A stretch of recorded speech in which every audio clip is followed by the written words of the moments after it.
And welcome back, everyone, to Live Now from Fox. I'm your host, Mike Page. Thanks again for joining us. We are keeping an eye on the big international story as we are awaiting to hear more major news coming out of Iran. These protests have been continuing, and we're hearing just disturbing reports of many protesters being killed, and we are keeping an eye on all of the developments. But what is key here for many in Iran is having a communication, and right now that could be really going in and out as those rolling blackouts continue. But Elon Musk has been offering up free Starlink in Iran. We want to continue to get updates on that right here for you on Live Now from Fox. Let's bring in our next guest to help break it all down from the Wall Street Journal, Benoit Faucon. Thanks so much for joining us, Benoit, on this major story. What have we been learning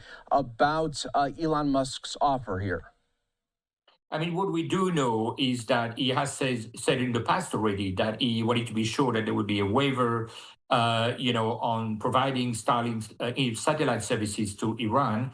That was back in 2022 during previous protests. And it turns out it was already authorized. There was already a sanction waiver on anything in Iran, any software or services, satellite services that can alleviate or bypass censorship on the internet. So in a way, legally, from a US perspective, it's already possible. And tell us just what is a rollout like this? I mean, is it something where they can just maybe flip a switch, and because Starlink is, all up in space right now, they're able to get it? I mean, what does a rollout look like here? I mean, that's not a huge number. There's not a huge number, but it's a critical number. Those that are already set up. I mean, in recent days, when I wanted to speak to someone, there was no other way, right? So I was only able to reach people who had Starlink, very small number, but I was learning a lot. Like today, for instance, I was speaking to someone who told me, there's still fire beneath the ashes. There's still protests. You may not see them, not the most recent ones, on TV. They're much harder to send, on video, but they're still there. So to create some transparency about what's happening in this country, Starlink has been really in recent days the only way. Now it seems it was a little bit easier. There was some reconnection today, but as far as the days that I followed the blackout on Thursday, that was really the only way to know really what was happening in that country. And Benoit, tell us about how the communication has been for you trying to reach the story and talk to the people inside Iran. How's that been like so far? So I would say everything was delayed. So before you'd have videos very quickly after the protest. In that case, it was several hours, very often the next morning. So there was that element. Second, there was all the people that I would speak to normally on WhatsApp and other types of really classical phone lines.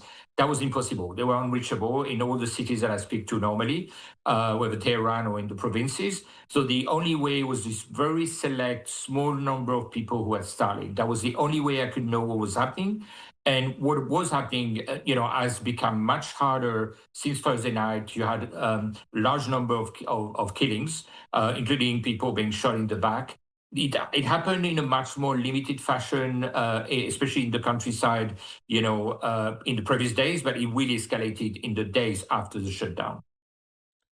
And lastly, how could the bad actors use Starlink? Maybe are they able to track? Okay, who's uploading? Where is this all coming from when it comes to people trying to get the word out about what's really going on the ground there?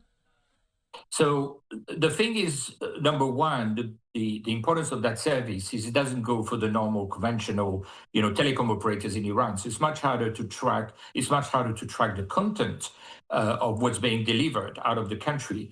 There are tools that they're using, which is jamming, the satellite signals, but they do it very typically during the protest. It's never entirely successful. It's never continuous. So you do have some degree of access, even though they're trying to disrupt it. So in a way, a solution from a US policy perspective is probably to try to jam the jammers here. Yeah, it's also interesting, and I mean, obviously, such a very, very disturbing reports coming out of Iran for these protesters and the amount that could be killed. We are waiting to see what the response could be, if any, from the U.S. But Benoit, thanks so much for joining us here Of on course. Live Now from Fox, giving us some great insight about the communication levels there in Iran. You're very welcome. Thank you. You take care. All right, everyone. You We too. will take another 2-minute break. We will be following this story for you throughout the evening and in the coming days, no doubt. We'll take a 2-minute break, be back with more on Live Now from Fox.